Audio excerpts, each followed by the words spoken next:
So we've got a 1999 Triumph Tiger 900 fuel injected. Let's go a bit closer to see what's going on. Most of the interest is with the sidecar, I think. As you'll have seen from the previous video, it's made primarily from heavy, thick wall steel tube, fully welded.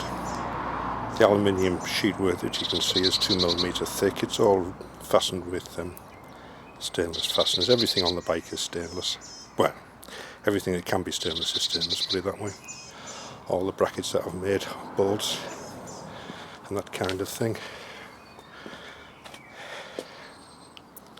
Let's go back a bit so you can see what's going on.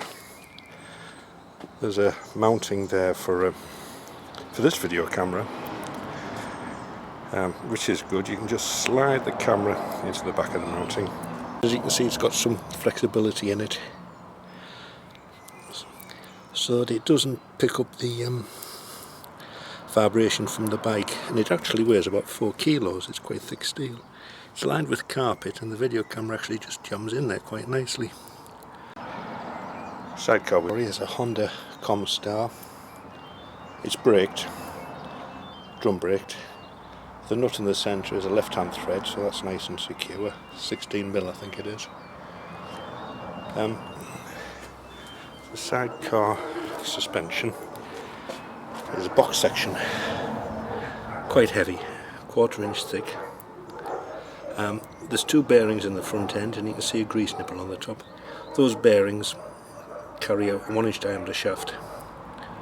The bearings are 2 inch by 1 inch. The unit itself is held down with 4 high tension bolts, torqued up to 50 foot-pounds.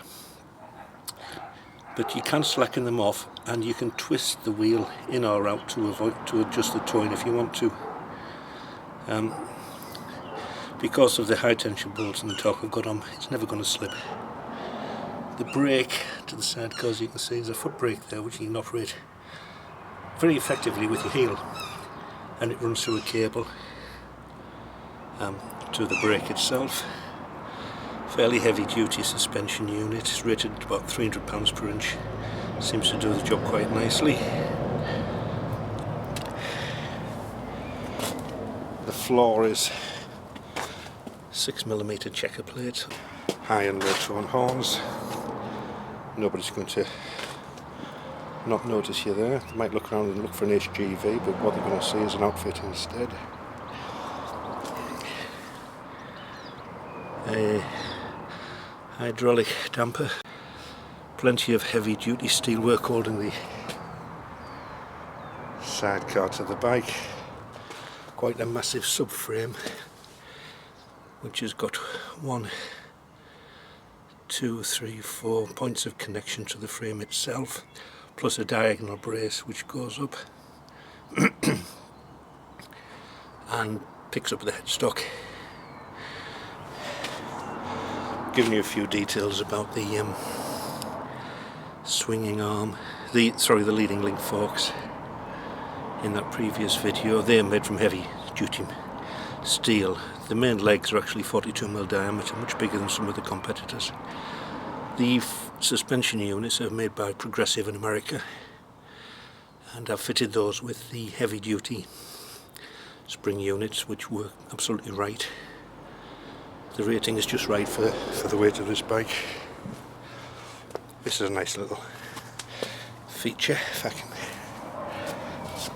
show it to you. It's I suppose what a lot of people call a highway peg. I call it my anti-cramp peg. It's nice to be able to swing your leg out a bit if you are feeling a bit uncomfortable. Just lean it on there. It's actually spring loaded. The exhaust is a Triumph off-road can. Slightly illegal, but not really very illegal. If it sails through its MOTs alright. Sounds really nice. I'll start it up in a few minutes. What else have we... Oh!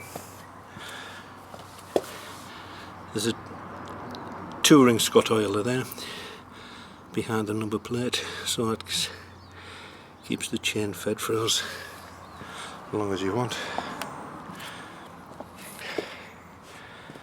You can see there the foot brake. I put the foot peg here for the passenger because it kind of didn't work anywhere else. I put an auxiliary spring on there. Not sure whether I need it or not. The suspension is fairly stiff without it, but I'm 20 stone, so the so it works for me. It keeps it nice and stiff without bothering to put a new rear unit on. That's a larger diameter rear sprocket. That's 53 teeth instead of 48. Drops the gearing a fair bit, which is good. Takes you up the side of the hill quite nicely. A couple of rails on the back for strapping down luggage.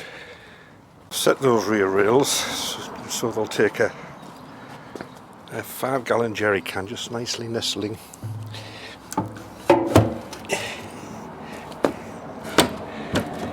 in there to carry a load more fuel. It looks the part actually, I think. What else have we got? Top box. Originally it was a Honda top box. I peeled the Honda label off, bought a Triumph one, stuck it on, and it's now a Triumph top box. Holds a full face helmet, looks pretty good I think. What else have we got? Oh, that's a lead for a Gerbin heated jacket. It's got a variable heat control, and the heat control itself is right there. I put an extra clock in there so that you can actually tell the time when you're riding, because the abysmal little thing that Triumph fit, which is down here, I defy anybody to actually see that, especially if they've got a darkish visor on.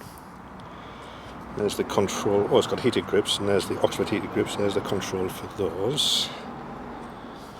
Right, let's have a look inside the luggage box.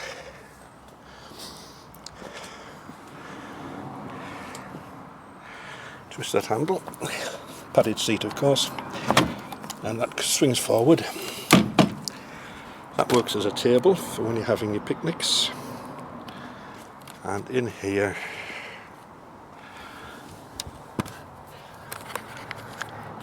there's a decent sized car battery. There are two cigar type sockets there connected directly to it through a fuse, of course. A couple of boxes I've got with tools and stuff like that in there. Got my spare mobile phone there, which I can keep charged up. Useful size container, goes very nicely with the top box for carrying stuff.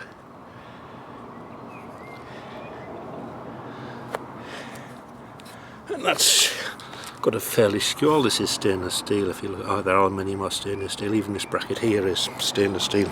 Actually, everything on the thing is stainless steel. It's nice and solid. This is steel, not stainless steel, of course, but it's solid bar. It's not tube, so it's quite strong. I'll start. Oh, I've got the indicators, of course, standard indicators there. Just the one indicator on the offside here, of course. Don't need a near side one. Dinky little one at the front, which I think looks quite smart. That actually came off my old Suzuki DR650, and I quite like it. Not sure what else there is to show you. I'll start the engine up, see what it sounds like. Just subframe there. It's bolted pretty well up. It's a very, very solid thing. That's two pieces of box section welded together. Very solid. That footrest is a special. It's not the standard. If you can see it, there it is. It's not the standard footrest. It's slightly lower than normal, because what it is actually an extension to the frame of the sidecar. The sidecar frame runs right under the bike for rigidity, and secures both to the footrest hanger location on this side and on the other side. Oh, there's one other thing before I start it up, if we can see it. Let's see if we can see it. I'll go around this side and have a look. I've got a bit of a weak ankle. I've had a couple of operations on my back, which has given me some problems. So what I've fitted is a little bit of a torn heel arrangement for the gears. But that bar that you can see, which actually works, just pivots and pushes the gear lever up when you press on the back bit with your heel. The footrest on this side, as you can see, it's serrated grips, which are built into the bike subframe itself. There's the wiring, all sort of neatly put away, and in conduits.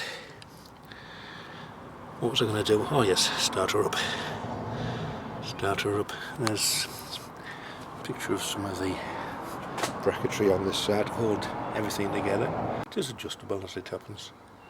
You see. You can see an adjustment point here, for example. There's one, and there's another one. Can you see it?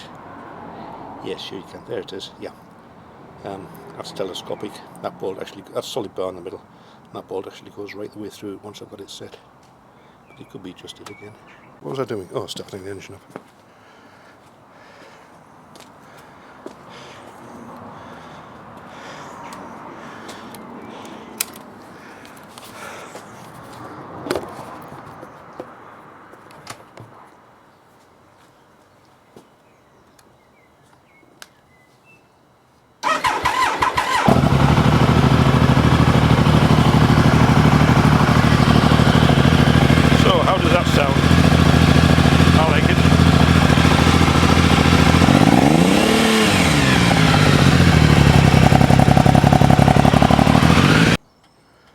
What else is there?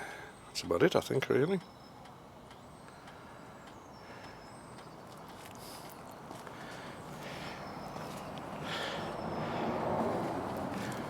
Go back around it. There you are. Oh, the lights. Yeah, the lights, that's right. Knew there was something else. I'll put this on as a driving light. It's a lovely light, lovely big shiny light. It's wired up to with the headlight circuit, and it's actually got a dip and main filament bulb in it. And I've wired it up so it does actually go on to dip or main beam with the headlights. I put them on, you can see, because what I've also done is disconnected the dip beam on the near side headlight. Right. Tell you what, I'll forget about this for the moment, and I'll do it again when I put it back in the garage when it's a bit darker. So alright, that's better. So that's it on dip beam. I don't know if you can tell or not, but in actual fact it's just the offside headlight and the sidecar light. And I'll swing it to main beam. Oh, now you can see that's both the headlights together and the side light, the sidecar light, which is even brighter now because it's the main beam that's kicked in, main filament. So there we are. Got a hydraulic workbench there. It lifts the whole unit quite nicely actually. This is a good solid thing. I'll just lift it up a bit. You can see the travel on the suspension. Just hang on.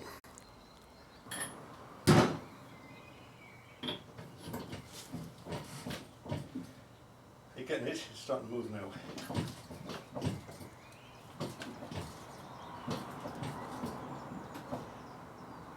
let it down slowly. I think that drops about an inch and a half.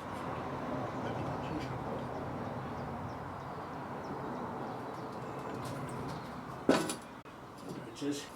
It kicks over a bit that way deliberately because when I'm on it my weight will bring it nice and level, but you can trim it on the preload. There's preload on the sidecar spring, there's preload on the rear spring, so you can alter the trim depending on how you want it. If you bring it down that way it actually makes the bike lean out very, very slightly, and it gets rid of any tendency for it might want to pull a little bit to the left depending on the camber of the road, but you can fine tune it as much as you want. I've got it how I want it. I think it's pretty good. I'll just step on the foot peg. You can see how much it goes down. Whee. There we go. How's that? That looks pretty pretty level, I think. Suits me anyway. Hope it suits you.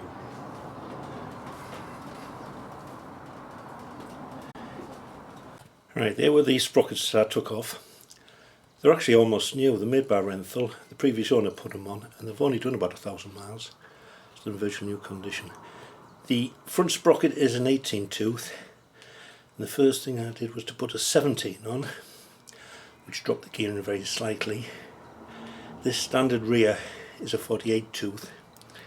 And the big difference is when I jumped it up to a new sprocket with a 53 tooth. So that's quite nicely reduced the gearing. And does allow you to go up the side of a mountain quite easily, if you've got nice knobbly tyres on, that is. These are the original springs that were on the suspension units. I'm going to put the heavy ones on. As you can see, so I think you can,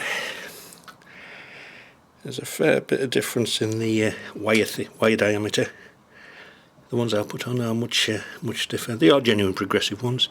If you want to check them out on the Progressive's website, this suspension units are known as, I think it's either Series 12 or Type 12. Very expensive, in my opinion. Better than Hagen's, but it's a personal thing. The brake lines, albeit the plastic covered, are stainless steel braided. Another little neat thing on the, which I'm quite pleased with, the back of the swinging arm. If you look at that nice curve, some of the manufacturers, when they make leading link forks, that's just a pretty crude joint of one piece of tube well butting into the side of another piece. I did it the hard way, but it looks a lot more elegant, and that's a pair of forged heavy duty elbows welded in to form a nice smooth bend.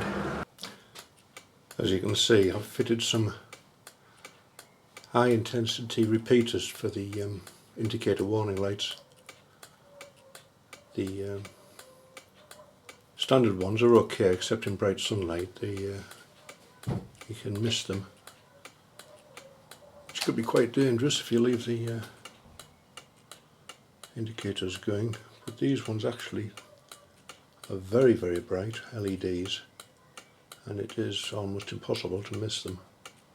Makes you a lot safer.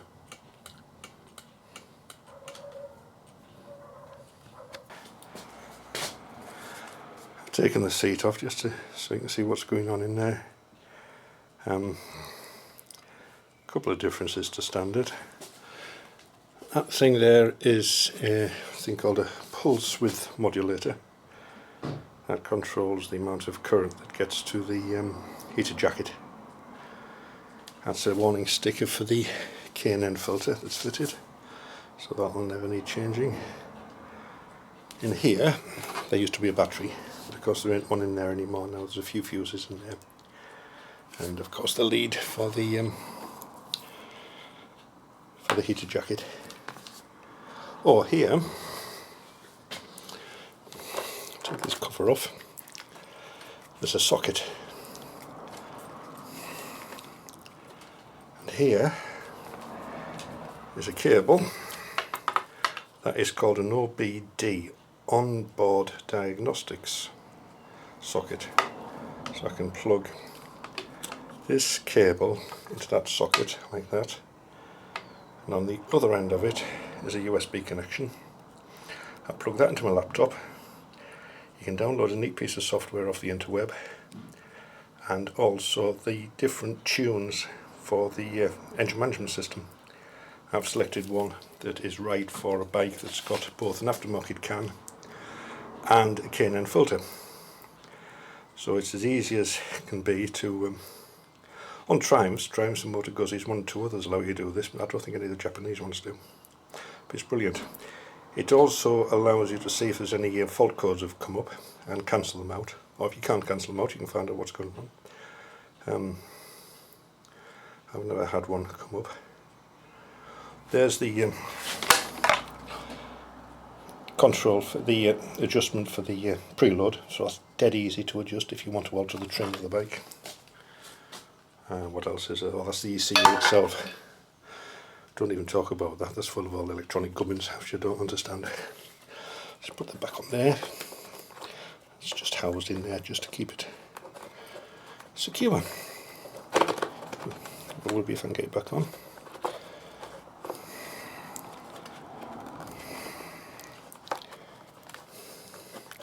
So that's about it really, isn't it? I can't think of anything else.